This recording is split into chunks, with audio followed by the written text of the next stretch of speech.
Dai graças ao Senhor, porque Ele é bom, eterna é a sua misericórdia. Ele manda no vento e o mar, e eles lhes obedecem. Porque grande é o seu poder, e grande é a sua misericórdia. Que Deus seja louvado nesse dia em nossa vida. Quem é este? A quem até o vento e o mar obedecem? Então essa pergunta aparece no Evangelho. Nós estamos lendo o Evangelho de São Marcos esse ano. Jesus de Marcos. Marcos era um jovem apaixonado por Jesus. E ele quer que os seus seguidores, os seus leitores, ao ler a palavra, ao caminhar com Jesus, fazer o caminho com Jesus, com fidelidade, também sejam discípulos apaixonados. Então não dá para ser um discípulo apenas com sentimento religioso, que gosta das coisas de igreja, não. Para Marcos nós temos que ser um discípulo apaixonado. Então, Jesus agora está no seu ministério, agora ele quer ir para outra margem, despede a multidão, ele entra na barca, e provavelmente é a barca de Pedro. Há muitas outras barcas. É bom a gente olhar o cenário, né? Quando a gente vai lendo o texto, observar o cenário e fazer um filme na nossa cabeça. Há muitas barcas, mas tem uma barca que Jesus entra, e é a de Pedro. Por que ele escolheu a de Pedro, eu não sei. Mas que ele escolheu a de Pedro. E todas as barcas também sofrem as mesmas coisas. Não é porque Jesus está na nossa barca que nós não sofremos. Veja, fala depois da barca de Pedro, onde Jesus está. A barca está sendo assolada pelos ventos. As outras também, provavelmente. Nas outras também entraram. Tem gente que pensa, só na minha vida, na casa que entrou enchente. E aí, também quando Jesus levanta, as outras barcas também recebem os mesmos benefícios. Porque o mar e o vento cessou para todos.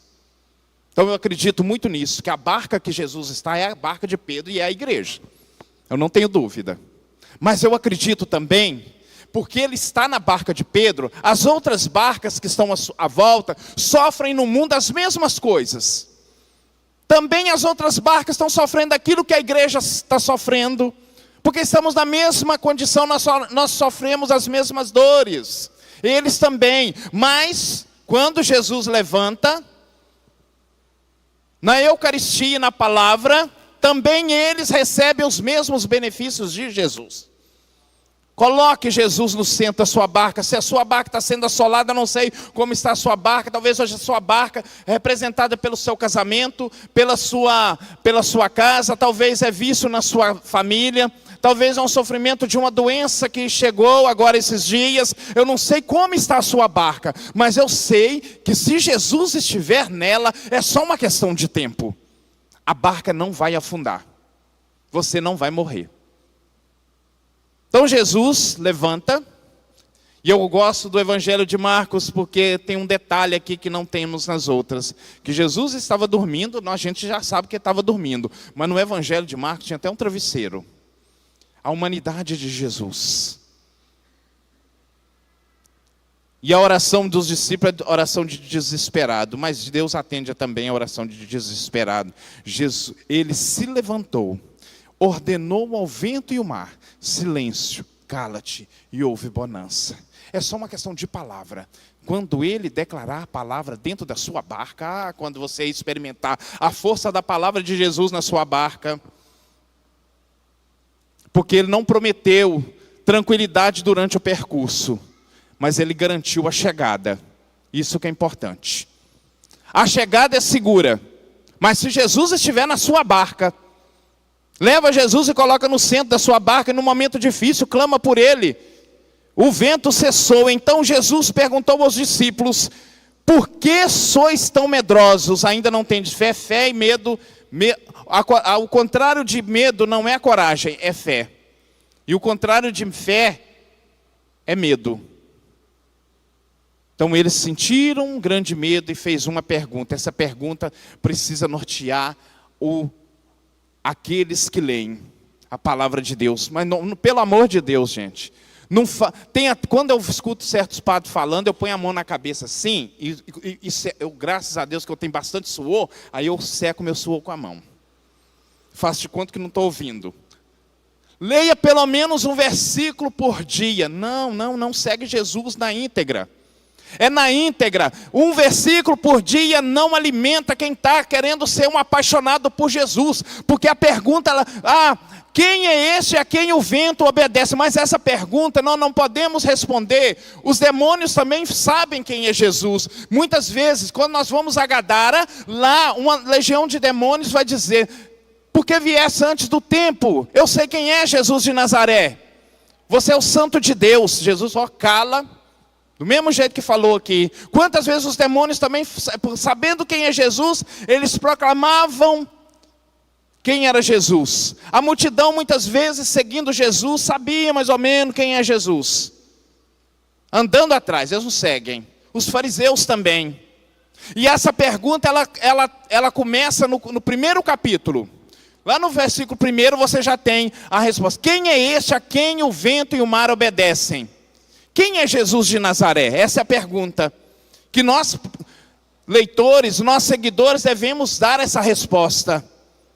E aí São Marcos já começa no seu evangelho dizendo que Jesus é a boa notícia. Lá no versículo 1, ele é a boa notícia, o Filho de Deus, aquele que batiza no Espírito Santo enquanto João Batista batiza com água.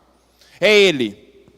Capítulo 1 de 1 a 8, de 1 a 8.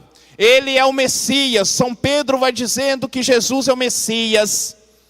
Quando Jesus pergunta para os discípulos no caminho, por isso que é importante caminhar, e caminhar é um pé após o outro, é todos os dias, caminhar com Jesus. Se você tem perna para caminhar com Jesus, prepara o seu coração, que vai ter que caminhar com Ele.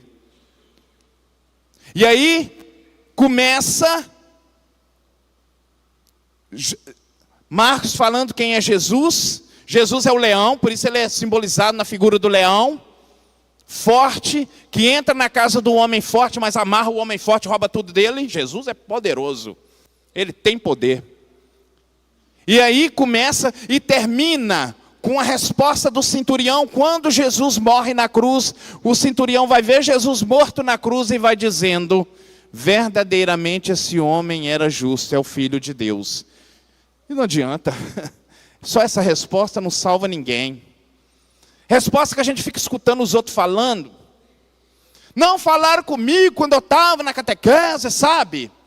Eu até decorei que Jesus é a segunda pessoa da Santíssima Trindade. Isso não salva ninguém.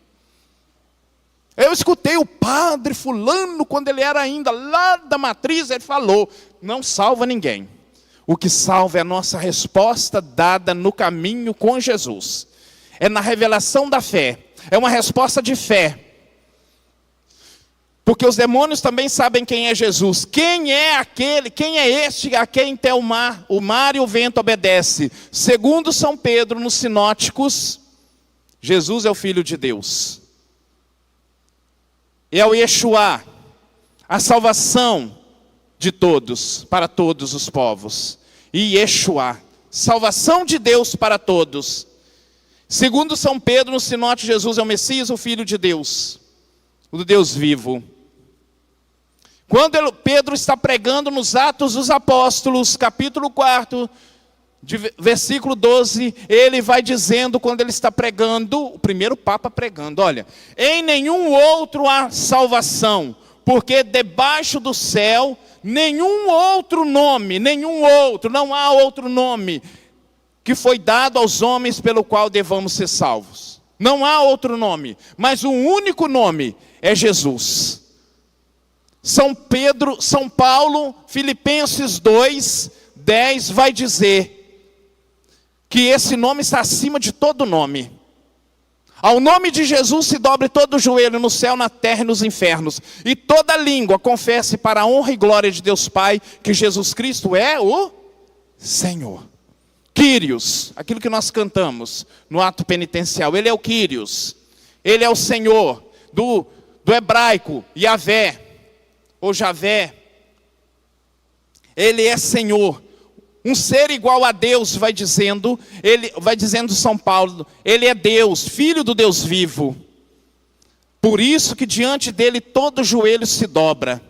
Então, para São Paulo e Silas, quando Paulo e Silas está na cadeia preso, chicoteado, ele tomou uma coça, os dois, estava machucado, ferido.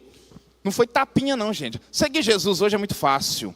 Mas seguir Jesus mesmo, tem que ser apaixonado, porque apanha.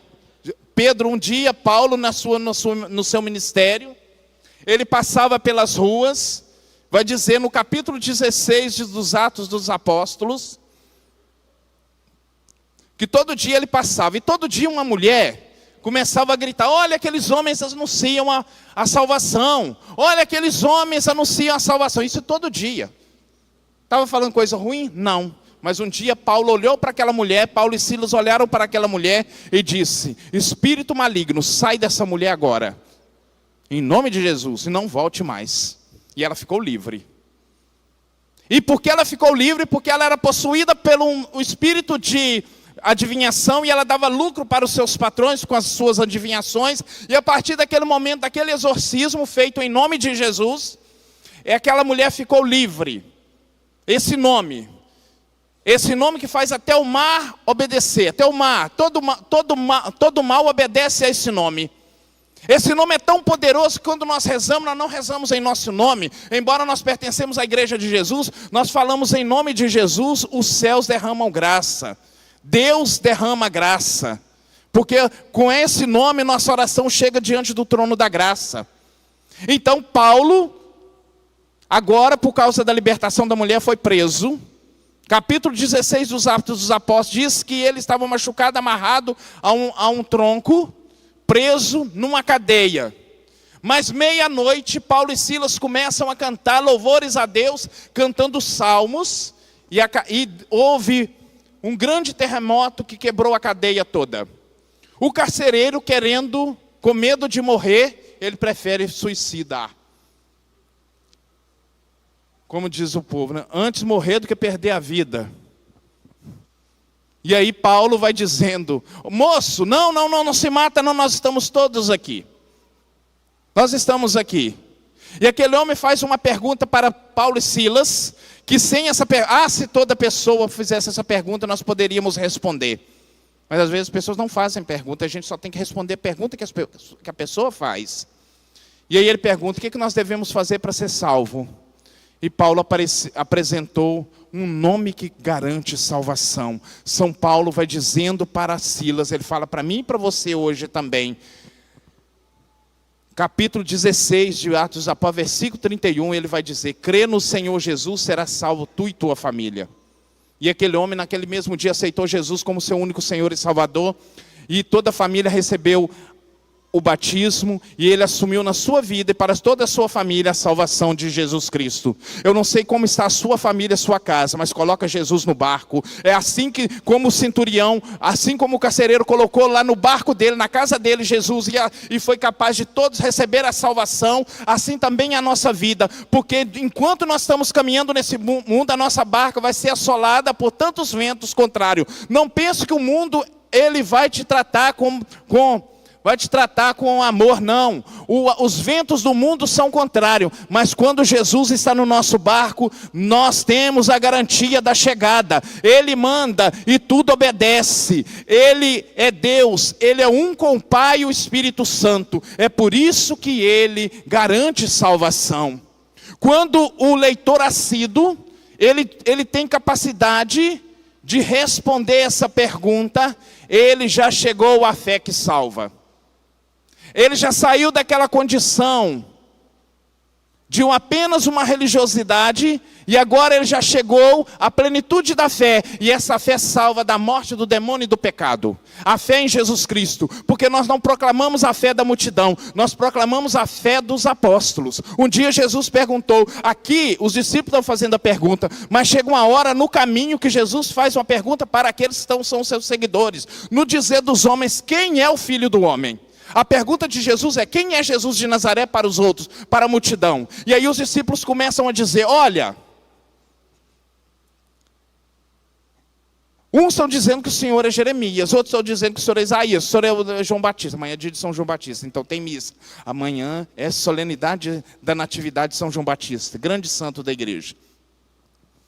Uns estão dizendo que o Senhor é João Batista que ressuscitou.